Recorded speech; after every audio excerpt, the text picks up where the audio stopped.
Hello student, chapter 1 relation and function exercise 1.2 का question number 3 हम लोग पढ़ने जा रहे हैं।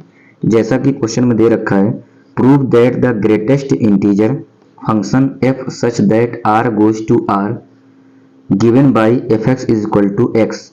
ये ग्रेटेस्ट इंटीजर एक्स है, is neither 1 or onto where X denotes the greatest integer less than or equal to X. ठीक है, तो हमें प्रूव करना है कि ये फंक्शन 1 नाइदर 1 नार ऑन टू दोनों नहीं है। तो हमारे पास जो फंक्शन है वो दे रखा है F X is equal to greatest integer X. अब हमें ये समझना है कि ये ग्रेटेस्ट इंटीजर एक्स है क्या। पहले इसको समझ लेते हैं, इसका मतलब क्या है। नॉर्मल एक्स से और ग्रेटेस्ट इंटीजर एक्स में क्या डिफरेंस है। जैसे हम लोग नंबर लाइन बनाते हैं तो यहाँ पे लिखते हैं 0 1 2 3 इस तरह से एंड सो ऑन इनफाइनाइट तक लिखते हैं। यहाँ पे -1 -2 -3 इस तरह से माइनस इनफाइनाइट तक लिखते हैं। ठीक है, अब हमें मान लो यहाँ पे लेना है 1.2, यानी यहाँ पे कहीं वैल्यू लिखनी है। यानी हमारी जो वैल्यू है x इज इक्वल टू कितना है 1.2 है। तो हमारे यहाँ पे क्या आएगा, एफ एक्स इक्वल टू क्या होगा, क्योंकि जो x की वैल्यू है 1.2 है। यहाँ पे पुट करेंगे और ग्रेटेस्ट इंटीजर हमें ये बताता है कि 1 और 2 के बीच में अगर कोई भी पॉइंट में वैल्यू आती है तो ये ग्रेटेस्ट इंटीजर हमें देगा, यानी कि 2 देगा, ना कि 1 देगा या 1.2 देगा। समझ में आ रही बात। अगर वैल्यू 1 एंड 2 के बिटवीन में आती है तो हमें हमेशा ग्रेटेस्ट नंबर कन्वर्ट करके देता है, यानी 1.2 को क्या देगा 2 देगा। एफ एक्स इक्वल टू क्या हो जाएगा हमारा 2। समझ में आ रही बात। चलो और ले लेते हैं वैल्यू। मान लो x इक्वल टू 2.5 है।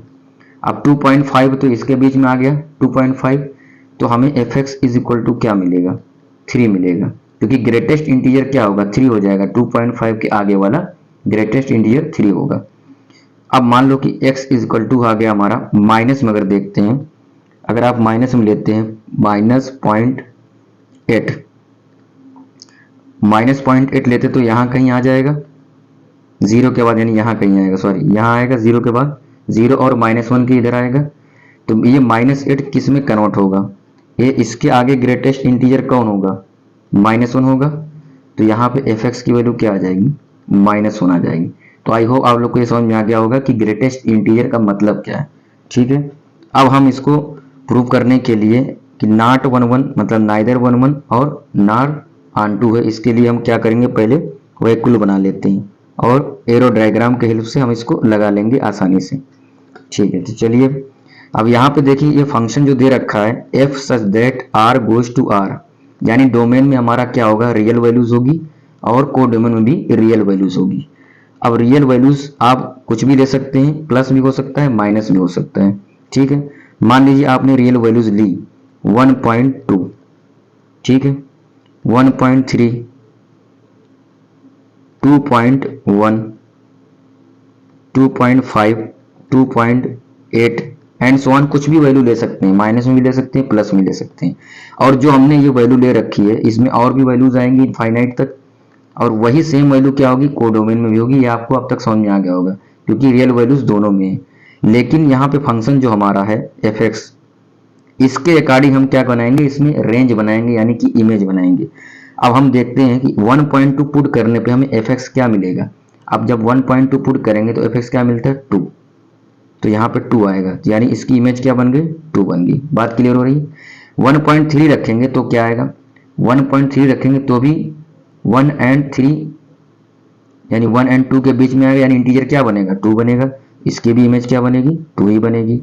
2.1 में क्या आएगा, 2 के बाद 2 और 3 के बीच में कोई भी पॉइंट की वैल्यू आएगी तो क्या बनाएगा इंटीजर 3 बनाएगा, यानी इसकी इमेज क्या बनेगी 2.1 की 3 बनेगी। अब 2.5 की क्या बनेगी, ये भी 2 और 3 के बीच में है तो ये भी 3 बनेगी। 2.8 की क्या बनेगी, 2 और 3 के बीच में है तो इसकी भी 3 बनेगी। बात समझ में आ रही है। तो ये फंक्शन क्या दिख रहा है, देखिए एक से ज्यादा हमारी वैल्यू जो डोमेन में है उसकी इमेज एक ही बन रही है। समझ में आ रही बात। तो ये 1 फंक्शन तो नहीं हुआ, ये कौन सा फंक्शन हो जाएगा मैनी 1 फंक्शन हो जाएगा। तो इसी बात को लिखिए आप, for every unique domain for every unique domain range is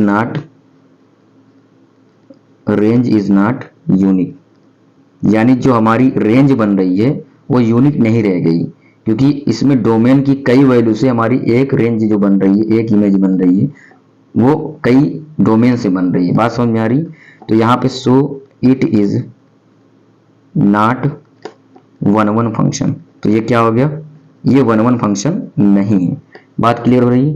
अब ऑन2 को चेक कर लेते हैं। तो ये क्लियर हो गया कि वन फंक्शन नहीं है। अब ऑन2 के लिए क्या करेंगे? ऑन2 के लिए चेक करेंगे हम लोग क्या हमारा जो कोडोमेन है वो रेंज के इक्वल है क्या। आप इसको पहले लिख लीजिए, कोडोमेन में कौन कौन से एलिमेंट हैं। कोडोमेन इज इक्वल टू क्या है? ऑल रियल नंबर्स आ जाएंगे, 0 है, +-1 है, +-2 है, +-3 है, कुछ फ्रैक्शन भी आएंगे, 1/3, 2/3, सब रियल नंबर सारे आ जाएंगे, ठीक है। लेकिन रेंज हमारे पास क्या है? जो रेंज बन रही है वो हमारे पास क्या है? वो देखिए हमारी 2 बन रही है, 3 बन रही है, बन रही कि नहीं? 2 बन गई, 3 बन गई, इस तरह से 1 भी बन जाएगी, है ना। बात समझ में आ रही? तो यहाँ पे क्या, जैसे 1/3 पॉइंट में आएगा, ये 2/3 क्या आ जाएगा? पॉइंट में आएगा। लेकिन यहाँ पे कहीं पॉइंट में आएगा? नहीं आएगा। यहाँ 4 बनेगी, 5 बनेगी, ठीक। और -1 भी बन सकती है, -2 भी बन सकती है, इस तरह से बन सकती है, एंड सो ऑन। लेकिन कोई भी पॉइंट वैल्यू कभी बनेगी क्या? क्योंकि पॉइंट तो एक कन्वर्ट कर देता है ग्रेटेस्ट इंटीजर में, तो कभी तो रेंज पॉइंट में बनेगा ही नहीं। इससे क्या प्रूफ होता है कि range is equal to codomain तो हो ही नहीं सकता। समझ में आ रहा बच्चों? Range not equal to codomain, क्योंकि जो हमारा रेंज है वो तो हमेशा ग्रेटेस्ट इंटीजर देगा ना, प्लस में देगा या तो माइनस में देगा, कोई दिक्कत नहीं। लेकिन यहाँ पॉइंट में कभी नहीं आएगा। और यहाँ पे हमारे पास कोडोमेन में सारी वैल्यूज आएंगी, पॉइंट में भी आएंगी, तो इक्वल नहीं होगा। तो यहाँ से प्रूफ हो जाता है so it is not onto function. तो ये क्या हो गया? ये भी ऑन2 फंक्शन नहीं होगा। तो आई होप आप लोगों को क्वेश्चन क्लियर समझ में आ गया होगा। तो अगर क्वेश्चन समझ में आ रहा है तो चैनल पे अगर नए भी आए हो तो आप चैनल को सब्सक्राइब कर लें, बेल आइकन को प्रेस कर दें, लाइक कर दें और शेयर कर दें। Thank you for watching Irshad math YouTube channel.